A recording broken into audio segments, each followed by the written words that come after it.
Good afternoon. On behalf of the Economic Times and IDFC First Bank, welcome to the ET Startup Awards Ask the Expert session. Our expert for this session, as you can see, is Upasana Taku. Upasana is the chairperson of the Mobikwik board and the executive director, co-founder and COO of the Mobikwik group.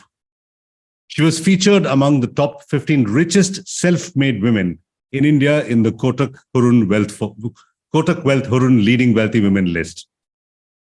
Before founding Mobikwik, Upasana worked at PayPal and HSBC. She's also an industrial engineer, having studied at Punjab Technical University and Stanford University. Mobikwik turned profitable in 2021 and ended FY 2022 with 5.4 billion rupees in revenue. Upasana, welcome to Ask the Expert. First question for you. You're known to be a phenomenal closer. What does that mean? What does being a phenomenal closer mean? Well, thank you so much for having me here today, Suresh, and great to speak with you again. I think my thesis on being a phenomenal closer is the following. So many times, we hear people talking about, I really want to win that deal. These are the terms I want. But of course, the other party wants something else. And I think that being a good closer means that you don't think just for yourself, but you also think for the other party. And what I mean by that is that of course, you want to win all the points, whether it is valuation, terms, whatever it is you want. But if you try to drive a very hard bargain, which is completely one-sided, then I don't think it will work out in the long term, whether it is any, contract you're signing, any employee you are hiring, or even, a round that you're trying to raise. So try to work from a point of view where the deal has to be a win-win for both sides, not just for your side, because then it will last long term and create value for both parties. Can one train oneself to become a better closer? And if so, how? How can I train myself? Yeah, absolutely. I think I don't know whether people will like my advice, but I find a bunch of these legal drama shows to be very useful, and not the ones which are just showing, brazen charm being used. But I think that there are a lot of interesting business and legal shows out there, and I've found them to be quite interesting because from time to time they will show a scenario where it's a difficult situation, and how do you figure out what would be the key points for yourself, what would be the key points for the other side. And only then you can, come to terms which will be make everybody happy and will make a deal happen. That's actually very good advice because many of us like watching legal dramas and business shows on OTT. So now you're turning a personal hobby or a personal activity into something that can actually help us in business. All right, let me dive into some controversy right away, Upasana. How healthy is the women startup ecosystem in India? And I just don't mean women entrepreneurs. Entrepreneurs, angels, VCs, bankers, the whole chain of women's entrepreneur. How healthy or unhealthy is it in India? It's completely unhealthy right now. I think that, it's not a secret. I started about a decade ago when fintech was not a keyword and women founders, was, especially in tech, was a little unknown, I would say. So from a decade's point of view, what I can say is we have come a long way on the entrepreneur side. So today I see enough female founders, in all streams of startups that I can think about, whether it is D2C, whether it is fashion, whether it is gadgets, whether it is, fintech, many, if you think about edtech, all of these areas, I can see enough women founders. Of course, the number is not more than 10 to 15% of Indian startups have either a founder or a co-founder who is a woman. But this is still a very strong advancement, in the last decade. Not so much on the investor side, banker side, etc., etc. There are practically very few women in the investment banking circles, as well as in the venture capital circles. There are, but that number is still, I would say, less than 5% or 3% of their cohort. I think in the startup sector, we might be from a founder perspective and even at a leadership level, senior management level, we are seeing, a healthier participation. it would stand somewhere in the 12 to 18% range. But still, it's inching towards 20-25%. So I have hope that it will strengthen. I think we need to have many more women, in the other areas that I mentioned that form part of the ecosystem. Unhealthy but getting better would be a summary of your answer. Okay, I'm going to take some questions that have come in from the audience. First question from Sujay Jha. He says, how does a startup expand its business with limited capital? And how do you ensure that a bootstrap model is quickly transited to a full-fledged financial fundraise and expansion model? That's the first question we have in the audience. Right. So I think startup by default, doing a startup means that, you're not a division or you're not an incubation within a large, secure setup. It means by default that you have limited resources. Limited resources means limited money, limited people, you have a lot of constraints. And the whole thought process is that with those constraints, with the limited resources that you have access to, what can you create? What is that product, idea, service that you have in mind? And can you replicate a real proof point, a product market fit, an early product, a prototype, something to demonstrate confidence amongst the investor base?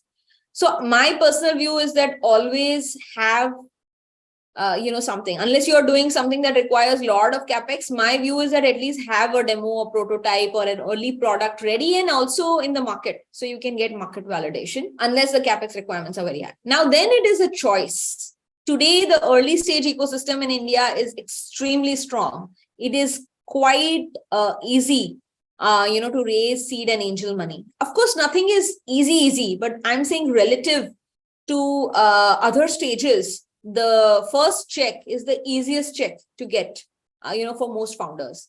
And there is enough depth in the early stage ecosystem in India. There are enough angel investors, there are enough seed funds, so that if you will work hard with a strategy and target the right investor base, you should be able to raise the seed check if that is a route you would like to take. However, if you have the chops, if you have some savings, I would say, hold on. I mean, in our case, we bootstrapped to 4 years. And when we finally raised our Series A check, we had a coveted license from the Reserve Bank of India for the payments ecosystem. We had some 2.5 million users, and we had revenue and we were profitable, and we had some 30-40 employees. That's when we raised our Series A check. But of course, things have moved along quite a lot. So I don't know whether people would like to bootstrap as much. But if you're doing a B2B business, you must. Your cost base is low. And the more proof that you can demonstrate, the better terms you will have when you raise money. So bootstrap for a year and a half, whatever it takes to show the first inklings of revenue. And then you are better off raising money at your own terms. All right. Next question comes from Ashutosh Dan. Upasana, he asks you a personal question. What is your experience about your first failure and what motivated you to turn around? Oh, okay. Okay, good one. My first failure. Okay. So this is a real failure from the Mobikwik journey. And what happened is that, in a fintech, who are your partners? Your supply partners are banks, because you're ultimately distributing financial products for whom the pipes or the OEMs are the banks. So the first partnership that I had worked on for our payments acquiring business at Mobikwik, it took me maybe 8 or 9 months to get that partnership to contract stage, where the contract is finally ready, agreed upon, and both parties have to sign. It took me, a good 6 to 8 months, I would say. And I still remember that at the last moment, it was one of the major private banks. They decided, they were just not signing it. And I was getting impatient, 1 week, 2 weeks. But of course, they have hierarchies, so you have to wait. Maybe it's in signing. Ultimately, I went to Bombay and I got to know that they were not going to sign the deal, despite having done all the due diligence and all the work with us, because there was another company that they were going to do the deal with. And the founder of that company was an ex-employee of that bank. So, of course, they had more trust. So they went ahead with that. It's fair. But what I did not like is that they were not upfront communicating that we are not going ahead with you. They were just wasting our time. And when I finally landed up in their office in Mumbai and figured this out, I was, of course, livid. So this was a big failure because, while we are waiting for signing, we have done all the product discussions, the risk discussions, we have done the tech integration, and we are waiting for signing to make something go live. That's when we figure out that this deal is not happening. So how did I turn it around? I think that's the real thing. I decided that मैं Bombay से वापस नहीं आ रही हूँ. I'm not coming back to Gurgaon, Delhi, where I live, until I find another bank who is willing to sign the same contract on same or similar terms. And this time I'm not going to take 6 to 8 months. I was very clear. So I stuck around. I think I was there for the entire week, at least 4 days. And by the third day, second day, third day, I met several banks. Another large major private bank of India, in fact, a larger one. They were in on the deal. In the first meeting, they said, this looks interesting. Come back tomorrow with more details, or come back next week. They said, I said, what next week? I'm here only. I'll come back again tomorrow and I'll come with all this data. And then I went back the third day. Basically, when you're doing a deal, I reached the sort of term sheet stage in that visit to Mumbai itself. Everything was agreed. The commercials were agreed. The integration dates were agreed. Everything was agreed in an email while I was still on the same trip in which I got rejected by the other bank. And then I came back to Delhi. And of course, the regional team here in Delhi had to do a lot of work, paperwork, etc. And it took us a month. But in 1 month, we went live with the second bank with the same product. So the moral of the story is, I don't give up easily. So don't give up. And the more people put you down, that should, put more fire on your ass to get things done. Fire under your rear side. That's her advice. And let that fire drive you. All right. Upasana, next question comes from Kamesh. He says, I'm juggling between a job and a startup. I've built my startup because I earn a monthly salary for my job, and that helps me with my expenses. But I'm not able to give 100% both to the job or the startup. Now, Upasana, you worked for 18 years, PayPal, HSBC, and other companies. Can one actually juggle a full-time job and founding a startup in your view? I think at the ideation stage, very early stage, one can. Like when you are working on your startup idea on nights and weekends, it is possible to do it. But when you really want to build it out, once you're through the ideation stage, the initial building the team stage and how you're going to launch, I think you can't really launch and scale much. So I can tell you a live example from my co-founder Bipin's life. So he was actually an employee of Freescale Semiconductor here in Noida when he was working on building the Mobikwik team and the idea, etc. So I think he did this nights and weekend things for maybe 4 months or 5 months. And then, one fine day, he realized that he needs to pick up the pace and, this whole thing is not working out. And almost in a I would say calculated, but a very abrupt decision, he decided to put in his papers and, tell his manager that, look, I have to leave, I have to do this. And it was an extremely difficult decision for him. I remember because he called me that I'm thinking about it. I have my resignation written up, but I'm thinking about it very seriously because he was the only breadwinner in his family. And he had 2 younger siblings. A father who had a stroke and therefore was, at home and not earning. So he had a lot of responsibility on his head, and giving up a job to pursue your startup dream when you are the sole breadwinner was an extremely difficult one. But I think the way he and I discussed about it and what we said is that what I asked him is that, do you have runway for your family for 1.5 years? Because if you have, then within 1 year, our goal will be to generate revenue so that you can get a salary. And if we are not able to generate revenue in 1 year, then exactly at the 1 year mark, you can start looking for a job again. And that much confidence one has to have that one can again secure a good high paying job if the startup were not to work. So this is sort of how he did it. It was a risk, but it was a calculated risk. And of course, we were able to get things done in time for him to, continue with Mobikwik. Upasana, the obvious question that comes from that answer is that you had a co-founder. Right? Many people asking how to find a good co-founder, where and how to find these people. Well, that's extremely hard. I think it's almost as hard or harder than finding a life partner. Because, life partner way, you have fewer, you have constraints, you have your own requirements, but at least the person, like for example, if I'm an engineer, my life partner doesn't need to be an engineer. He can be a doctor, he can be a journalist, he can be a pilot. Like there are dearth of at least professions can be many. And then it's more about values and how you want to live your life and, what are your aspirations, etc. I think it's extremely hard. I don't have a amazing answer for this, but I think the right answer is to meet enough people. Because, so in my case, I had just moved back from the US at the end of 2008. And my intention was to first study the market, and which is what I did. I worked for some nonprofits in rural India, working on microfinance, financial inclusion, etc.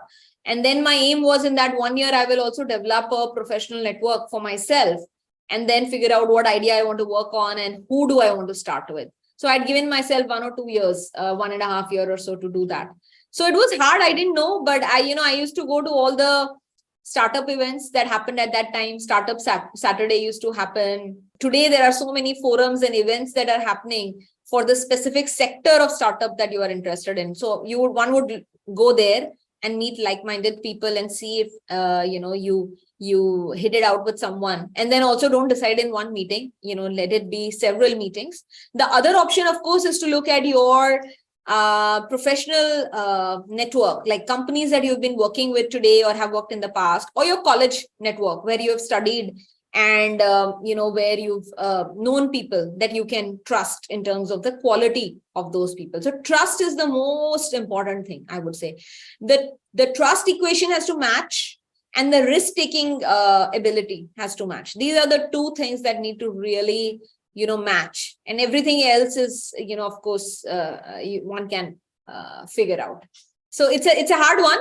But I think those would be the ideas I have to help you in finding a co-founder. You must have either a co-founder or a very strong next level team that you can trust. That is a must because, look, Rome was not built by a single person. So no startup can be built by a single person. You need the right level of, leaders, supporters, employees, to help you move forward. Next question, Upasana, is from a person named Charan Damu. And I don't know if you have a strong opinion on this, but I'll tell you the question. Charan says, I started a food aggregator for home food. I imagine homemade food, running this in a small area. Now I want funding to expand to different regions. From where can I get funding? Any thoughts on the food business? I've been hearing all sorts of things about negative network economics. The more you deliver, the more you lose. It's a drain on money. Very tough to make money in this business. Any thoughts on food delivery? No, I think you're right. I think the unit economics have to be very clear. So if you are making money in the one geography that you are in, and if you can prove that model, then I would say, go to all the investors who have already invested in the food and grocery businesses in India, and especially the ones who came in at early stage. Those would be the right people, to go after. And you can also look at global investors who have been investing in this space. But yeah, like Suresh was saying, you need to make sure that your story and your unit economics from the one region that you focus in or the area, that city that you are in, are speak for themselves. Like the numbers of what you have done already should demonstrate the capability of your idea. Okay, next question comes in from Sunita Bisht. Sunita asks, all right, how do you scale up with a limited budget if you're a startup? You can start a business, you can bootstrap, but the moment you want to hit any sense of scale, Upasana, you're going to need capital. What do you do then if you're not able to raise? So, I think it depends on the business. Like B2B businesses, there's still more opportunity to scale. There are enough businesses in India, like Zoho is an excellent example, and there are many others behind them, who have almost, gone ahead with bootstrapping. I think Zerodha is another example that comes to mind. These are completely bootstrap businesses, never raised money, and are now, large profitable companies. So it is possible to scale. I think you have to be very smart and innovative with your resources and the number of people that you have. that you can afford from the revenue and the cash flows you are generating need to be extremely smart and innovative hustlers. So as an example, what do you need to scale? In order to scale, you need to first acquire more customers, whether they are businesses or consumers. So customer acquisition is something that you need to work on. Then within customer acquisition, there are organic ways of acquiring customers. I think people have gone a long way in demonstrating that, whether it is using SEO, whether it is using content, whether it is using social media. I mean, people have built, customer base and even membership base of millions just organically. So then you need to hustle on that, building that kind of pull by virtue of your content or your, search engine marketing. So I was just giving that as an example, but I was just trying to tell you that it is possible to bootstrap and scale. You just need to be very, very strong with capital allocation. As in, after paying all costs, let's say you have some money that you are generating, 3 lakhs, 4 lakhs, whatever it is. So that is the amount you can reinvest into the business. So you need to be very clear, how will I use that money? Will I use it for the right person? Will I use it for the right tool, product? What is it that you're going to use it for? So I think that innovation in product, very loyal consumer base, and organic acquisition. I think these would be some of the fundamental pillars on which you can bootstrap and scale as well. Next question, once again, a personal question for you, Upasana. Like I introduced you in your introduction, you've been featured amongst the 15 richest self-made women in India by the Kotak Hurun Wealth Study. Right? Does this make you uncomfortable in any way that you're referred to as one of the richest women in India? No, I'm not uncomfortable about it, but I just want to say that a lot of these net worth calculations, are based on private companies, and private companies, equity means it's still illiquid. So unless all the founders in these lists, are founders or promoters of listed company, it's like apples and oranges. So I'm a paper tiger from that perspective. I have a lot of net worth, but it is right now all tied into my company. So when Mobikwik gets listed, definitely I will be a fairly rich individual, and I would hope that I will deploy those funds, in the right manner, and hopefully be able to create impact towards the causes that I'm interested in. Okay, so what does money mean to you, Upasana? Does it mean the ability to donate or support the causes that are dear to you? Does it mean luxury flights around the world? What does it mean to you? Money means money today, and I want to, first ascertain that, I come from a very modest family background, to the extent that, I remember not being able to afford the fees for my graduate education, and I had to hustle up a scholarship so that I could study. So I don't come from a family, that was fairly rich or upper middle class. My father was a professor. He's passed away. My mom is a retired, music teacher. So very modest background. I have built my current net worth or asset base. I've built myself using my skills and my hard work.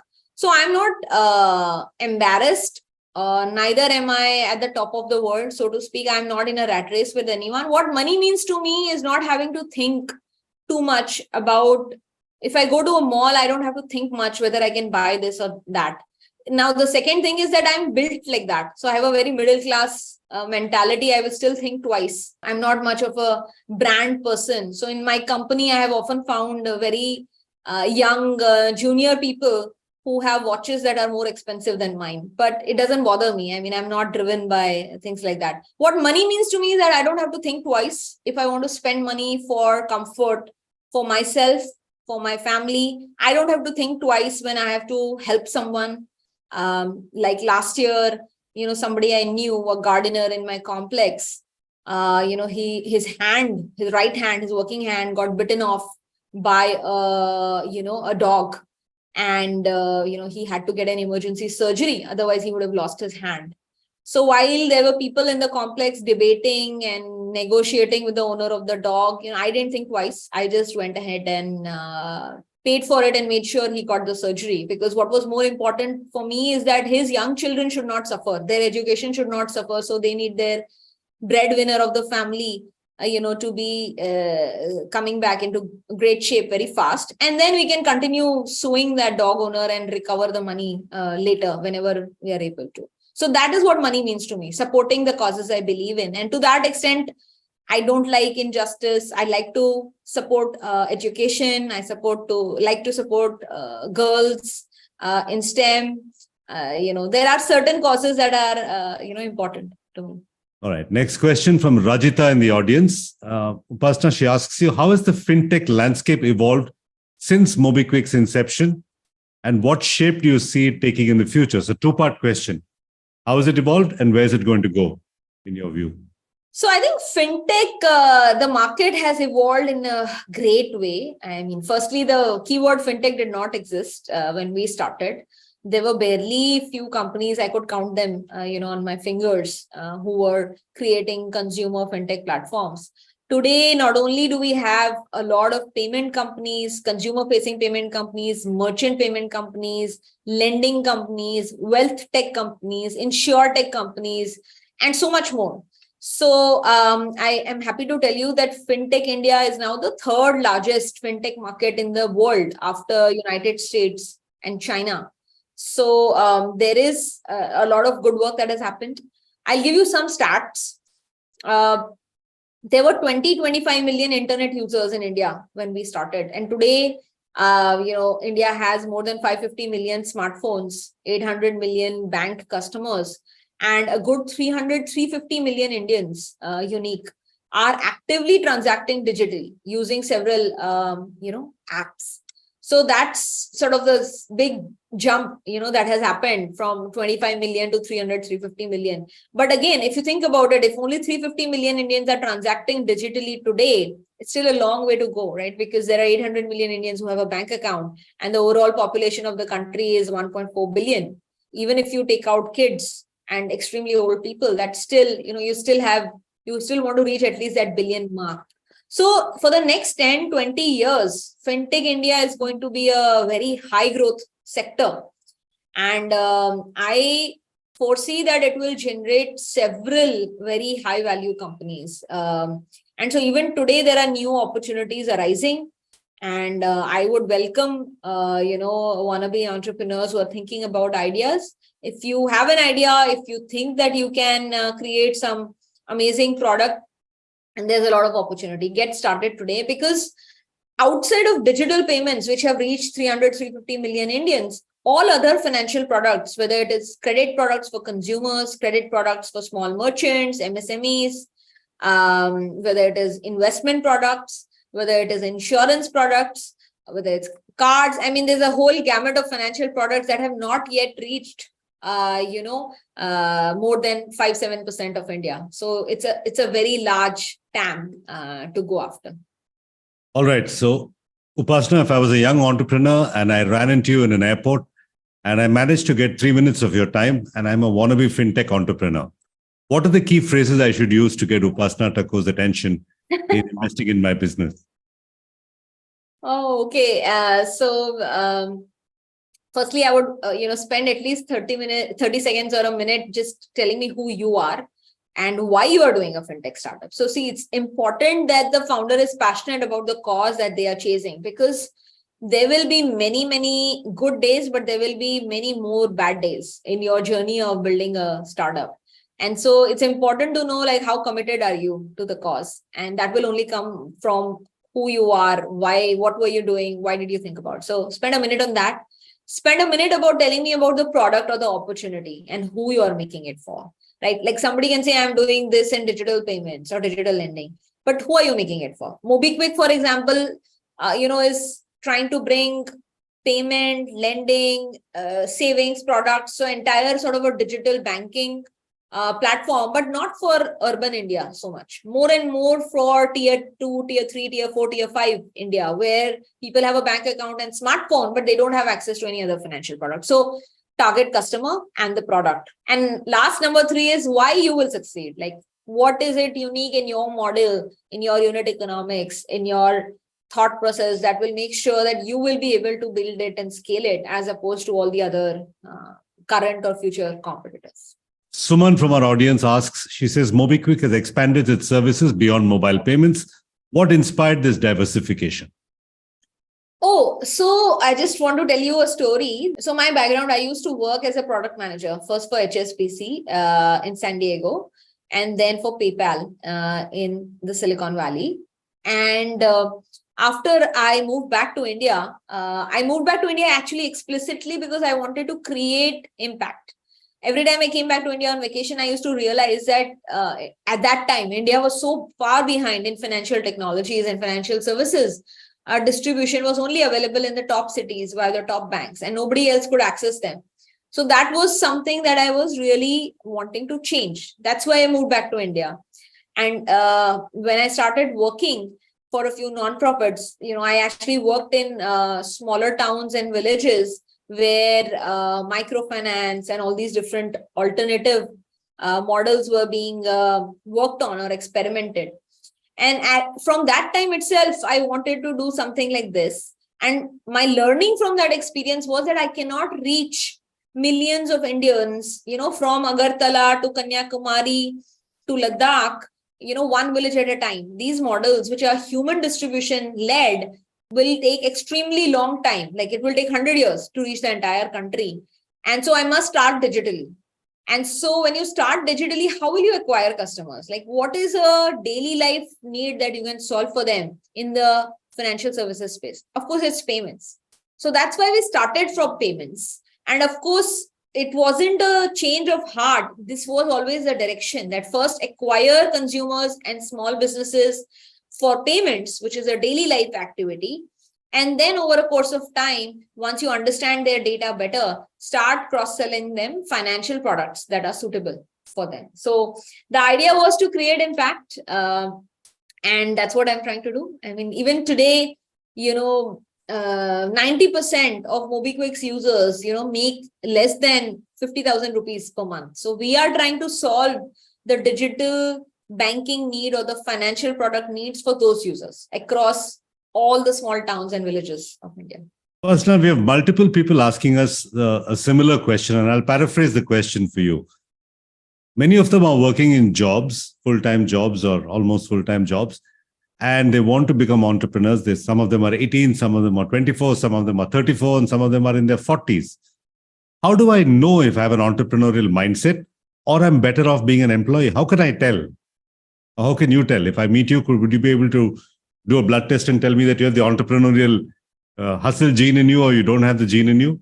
No, I can't tell you whether you can be an entrepreneur. You only can tell yourself. And the key things to look for is, are you willing to take a lot of accountability and ownership? Even at your work, are you willing to take on new projects and new ideas which are undefined and chaotic? And are you willing to do that, in addition to your regular work? Because that's a lot of effort you're willing to put in to make something successful.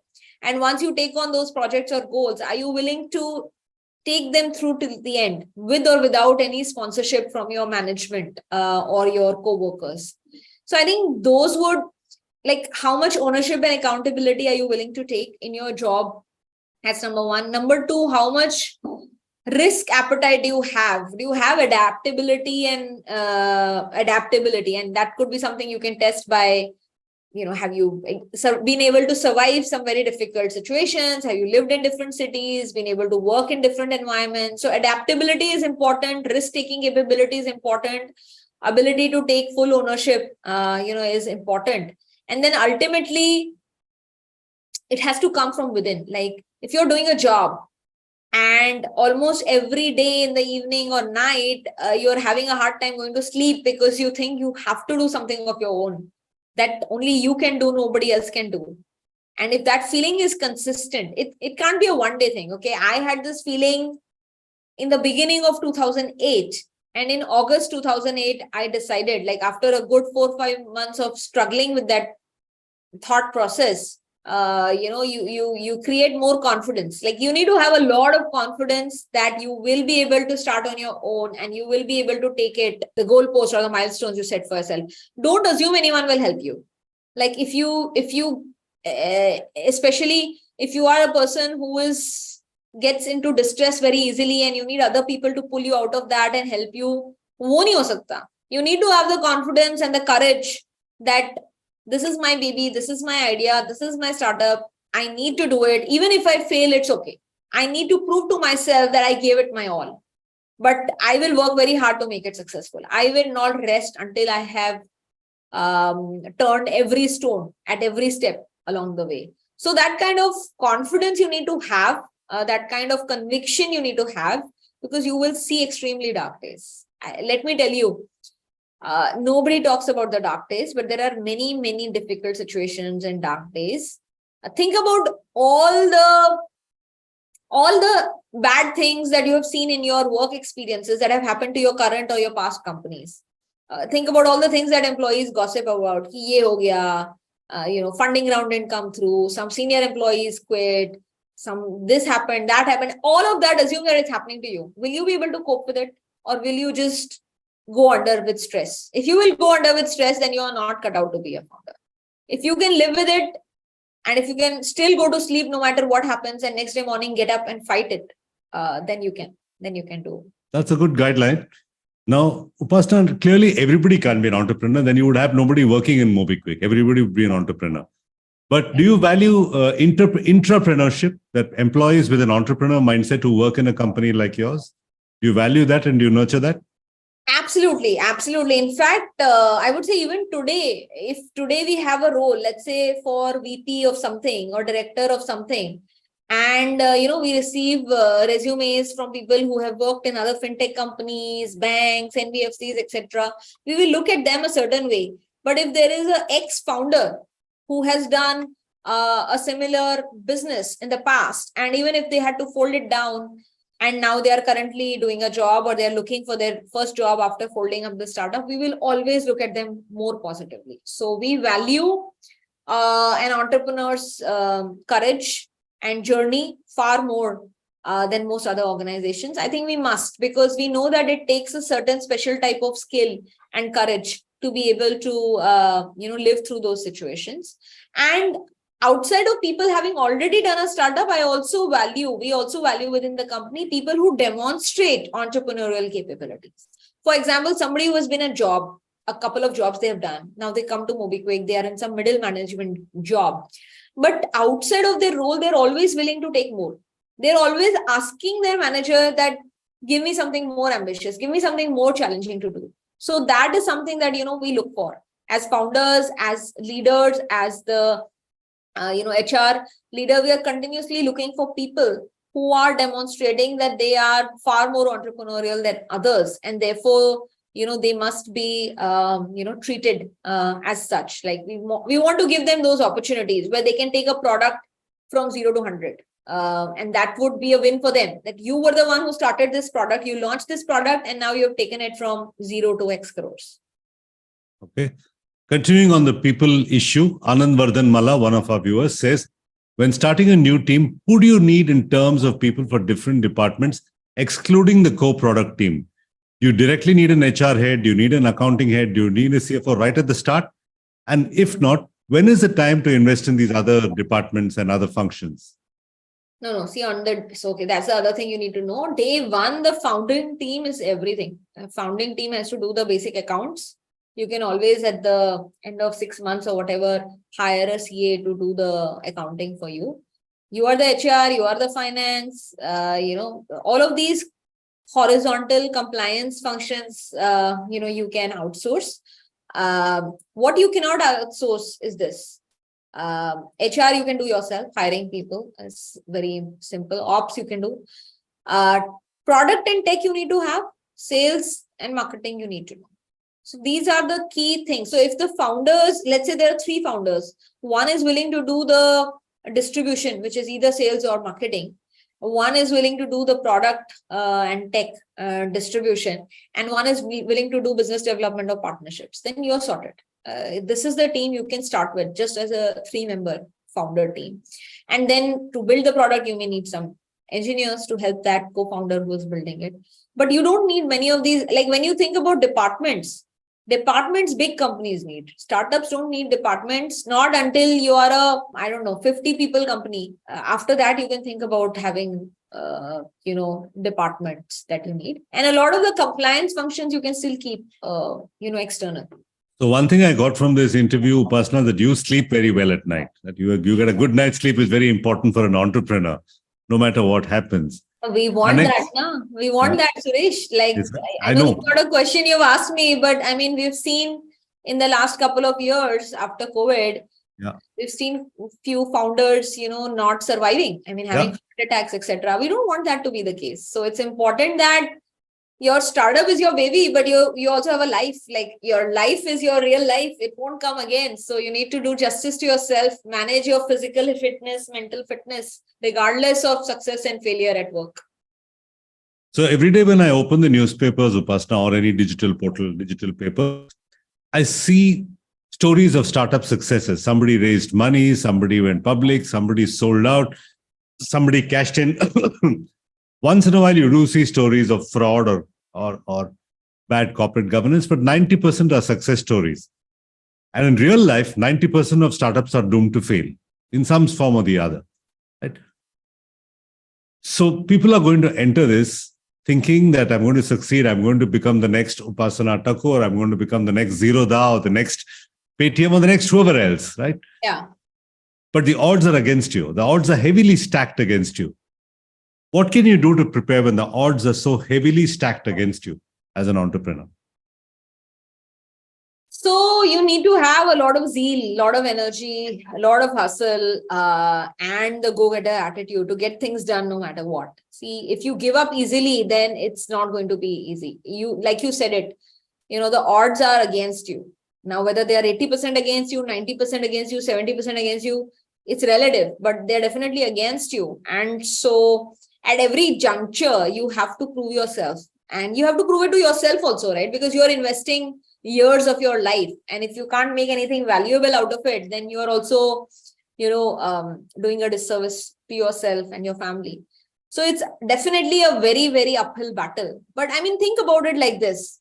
It is not impossible, right? Because if there are so many startup founders who are able to do it, it is not impossible. Number one. Number two, we've all heard this impossible task of, vertically scaling up Tiger Hill when, India and Pakistan had last conflict in the Kashmir Valley. But, a platoon of our, army was able to do it. So my point being, whether it is the startup sector, whether it is sports, whether it is business, we have seen people who have very bold ambitions and have the conviction to follow through with hard work, with a lot of time spent towards achieving these goals, are willing to make it. So I am personally a big believer in, I don't believe so much in luck. If I were believing in luck, I would say that I have very bad luck. I mean, I've had many times, I gave you an example when we were going to launch one of our new products, a major bank backed out. But that didn't deter me. I mean, of course it deterred me that day, but the next day I was 10x more convinced that I must make this work with another bank, and I must prove that bank wrong, that they didn't support me, and they must feel bad. I must become so successful that they realize that why they did not partner with us. So I think that kind of josh, that kind of courage under fire, passion in your belly is a must. It's an extremely difficult and audacious journey. It is an uphill mountain expedition that you are getting on in so many ways. And to think that, see, you can't be foolhardy about it. So I think what I say is that if you're doing it for 3 years, 4 years, and if there is something conceptually wrong in the way you are doing the startup, which is why you're not able to achieve that level of success that you thought, then it might be foolhardy to just continue. Then you might as well find a pivot or sell your startup to some other larger company and start something, afresh. So that kind of thought process one has to be open and agile to appreciate that. But you can't give up easily either. You must give it your all. And I would say that set some goal for yourself that if I start today, in 1 year, I must get here. In 2 years, I must get here. And if I don't, and if I'm very far away, then, I will pivot it, or I will become part of a larger startup, and I will, restart my journey. Because there are many paths of achieving the same thing. If you can't do it on your own, you can also become part of a larger startup, which will give you some cover fire, so to speak, while you build out that product. Okay, next question comes in from our viewer, Rakesh. Rakesh is an edtech entrepreneur, Upasana. And edtech is in the news for all the wrong reasons these days. Based on your experience, he asks, what are the common challenges faced by edtech companies during the scaling process, and how can I overcome them? I know you're not an edtech specialist, but if you have a view on edtech, I think it would help, Rakesh. So I think my view is that first things first, I don't know what kind of edtech business you have, but I think a lot of edtech businesses saw extremely high growth and consumer metrics during COVID, because everyone was, at home, and they needed things to support their kids' education, regardless of the age of the kid. So I think that those days are over, and many edtech companies have seen degrowth because of just this macro factor since then. So I would say that, if you have seen re-rating or change in metrics in your business because of, normalization of life happening, then I would give it a, serious view and think about the fact whether you want to continue. That said, there are edtech businesses who are doing well, are profitable. It just depends on what kind of need you are fulfilling. So therefore, the most important thing then becomes is that what is your current status? Do you have a product that has a specific target customer? Do you have enough consumers for that business? Do you have enough revenue and strong unit economics? If you have positive unit economics for a business, and if there is growth possible in your target segment, in your product, in your TAM, if there is growth possible and there is no clear competition, or even if there is competition, it is not direct competition, then you have an amazing opportunity in front of you, because education is the key to India's growth. And, the spur of growth that we are seeing in the economy today is because, last 20, 30 years, we've been educating so many Indians, and more, it's creating value for our economy. So education is always going to be important for Indian families and parents. So long as you have the good unit economics, the right target market, and growing trends in your business, then don't worry about the current negative sentiment about your sector. It will change. You can't make your company's decision based on what is happening to other players in the sector, but you can evaluate your business based on these fundamental questions that I just described. A few startups in India have been in the radar, in the news and on the radar for all the wrong reasons. Many of them for lapses in corporate governance. Some of them blame their venture capitalists, saying, I was pushed too hard, that's why I did it. Some people say that these are the pressures of growth. I'm sure there must be truth in both these statements, that there are a bunch of investors are pushing the entrepreneurs too hard. And some entrepreneurs also may be thinking of shortcuts to wealth and success and fame. Now, this is a real problem, right?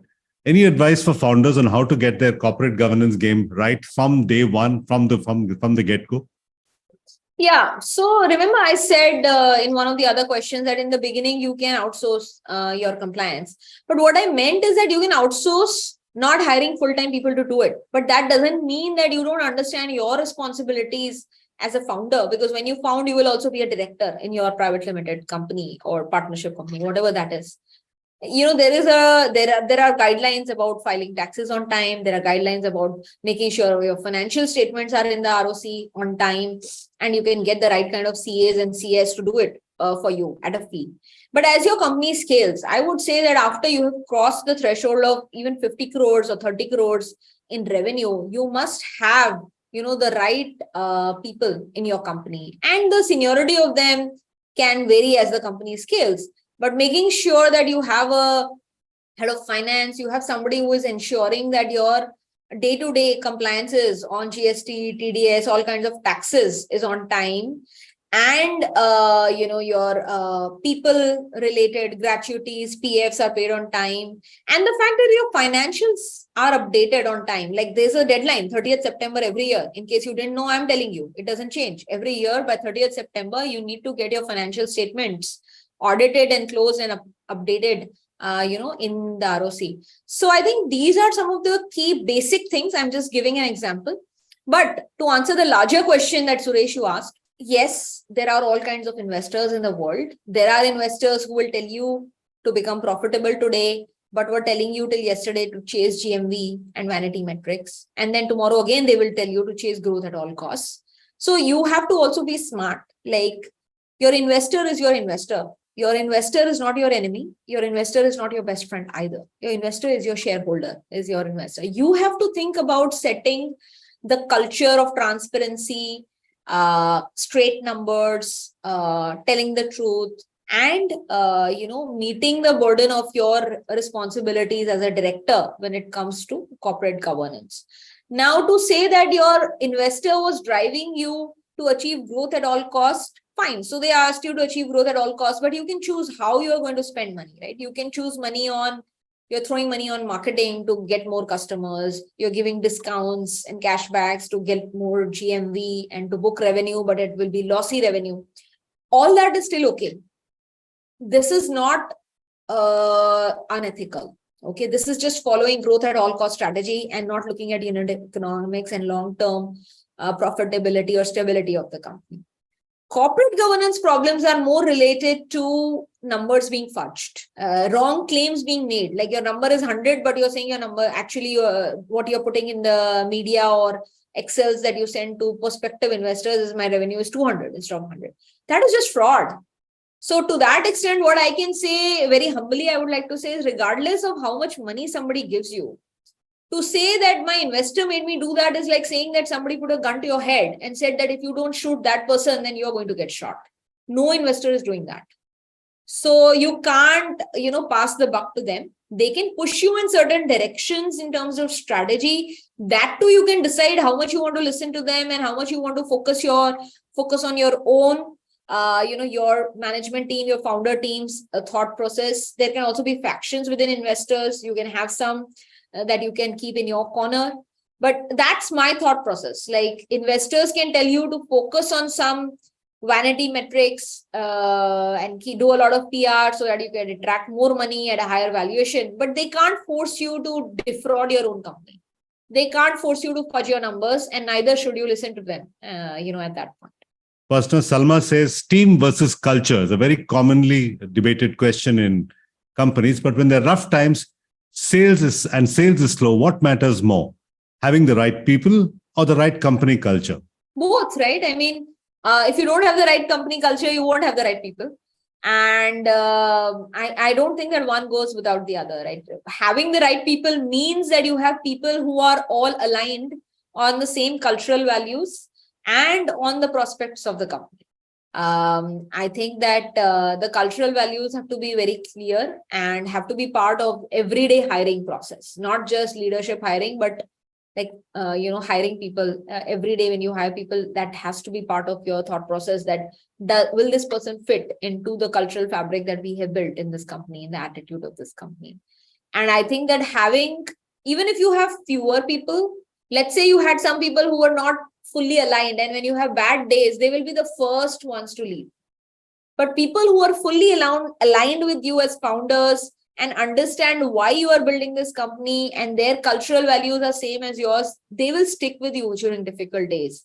And they will be the ones that you can trust and you can work with to turn around the company every time you are in a difficult situation. So that's where culture is important. You can't build it overnight. You have to spend the time in building just as much as you need people to build credibility with founders. Founders also need to build credibility with the team members. And you do that in terms of how you treat them, how you give them opportunities, how you treat them when they are in difficult times in their personal lives. All right, Upasana, we'll close with one final personal question. You seem very relaxed for a founder of such a large organization. You have many people working for you. You seem to be extremely relaxed, like I said. And you spoke about what's important for a founder in terms of mental health and personal stability. Tell us a little bit about yourself as a person. What kind of movies do you like? What kind of food do you like? What's the last holiday you took? Okay, so the last holiday I took was this summer. I went to the US with my family. and we did a road trip from, it's called the California One Pacific Highway Road Trip. And it starts from San Diego, which is at the southern tip of California. And we went through several interesting places along the way. And we finally ended it in San Francisco, and more specifically in Yosemite National Park. So it was a fun road trip, and I really enjoyed it. My son really enjoyed it. And we started it. We also stopped somewhere in LA where I have family. My husband's family brother is there. And then we also, after finishing the road trip, went to the East Coast where my sister and her family lived. So it was a good blast. We spent the time well. And then after doing this 2 weeks of vacation on West Coast and East Coast, I also did some meetings, there to meet some people from the sector. Work and leisure being mixed. Yes. Okay. But What's the last? Other than that, I think that there's only one life, and building my company and the success of my company is very important to me. It's like my first child. But my actual child is also very important for me. So spending time with him is important. Being there for my parents in their old age and for my in-laws is also important. Pursuing my personal hobbies. I like music. I like singing. I like reading. I like writing. And I also like to play some sports. So it's an action-packed week and weekend in my life every day. And I have to put everything in the calendar. Otherwise, I won't make it to half the things. But yeah. So good quality calendar management is the secret of Upasana's success. Prioritization, yes. All right. That brings us to the end of this episode of ET Startup Awards Ask the Expert. Thank you, members of the audience, for sending us your questions. Thank you for patiently sticking with us for 1 hour. And thank you, Upasana, for spending 1 hour of your valuable time. I know how packed your calendar is. And thank you for taking this 1 hour to spend it with us and answer our questions. Thank you. Thank you so much. And it was a pleasure. And I really hope that it inspires some people to pursue their startup journeys. Thank you. All right. Bye-bye.